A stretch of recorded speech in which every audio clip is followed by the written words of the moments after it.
Praise lord. ఈరోజు దేవుని వాగ్దానము తేదీ జూన్ 4, 2025.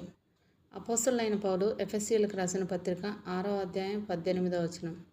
ఆత్మ వలన ప్రతి సమయమందును ప్రతి విధమైన ప్రార్థనను విజ్ఞాపనను చేయుచు ఆ విషయమై సమస్త పరిశుద్ధుల నిమిత్తమును పూర్ణమైన పట్టుదలతో విజ్ఞాపన చేయుచు మెలకువగా ఉండుడి.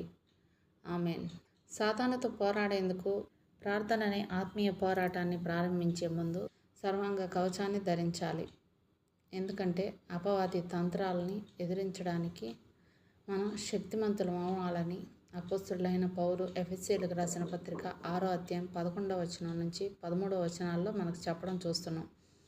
మీరు అపవాది తంత్రములను ఎదిరించుటకు శక్తిమంతులగునట్లు దేవుడిచ్చు సర్వాంగ కవచమును ధరించుకొనుడి.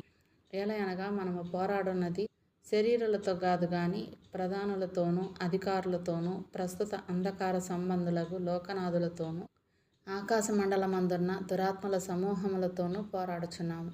అందుచేతను మీరు ఆపద్దినమందు వారిని ఎదిరించుటకును సమస్తము నెరవేర్చిన వారై నిలవబడుటకును శక్తిమంతునగునట్లు దేవుడిచ్చు సర్వాంగ కవచమును ధరించుకొనుడి అని పరిశుద్ధ లేఖనం సెలవిస్తుంది.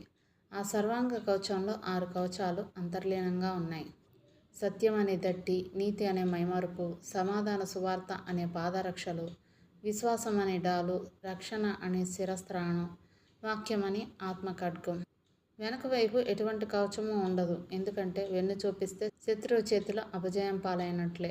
మన ప్రధాన శత్రువు అయిన సాతాను ముందు నిలిచి పోరాడాలి తప్ప వెన్ను చూపడానికి వీల్లేదు. అందుకే వెనక భాగంలో ఎట్లాంటి కవచం ఇవ్వబడలేదు. 6 కవచాల్లో ప్రతి కవచం పటిష్టంగా ఉండాలి. ఏ కవచం బలహీనమైనప్పటికీ దానిపైన సాతాను అగ్నిబాణాలను కురిపించి ఆత్మీయ పోరాటంలో మన మీద విజయాన్ని సాధిస్తాడు.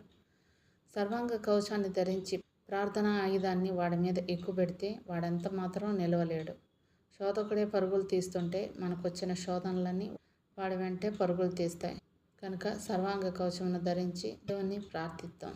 ప్రార్థనా ఫలాలను అనుభవిద్దాం. అటు కృపా ధన్యత దేవుడు మనకు అనుగ్రహించునుగాక. ఆమెన్. దేవుడు తన పరిశుద్ధ వాక్యం మన వెనుకిడి యందు దీవించునుగాక. ఆమెన్.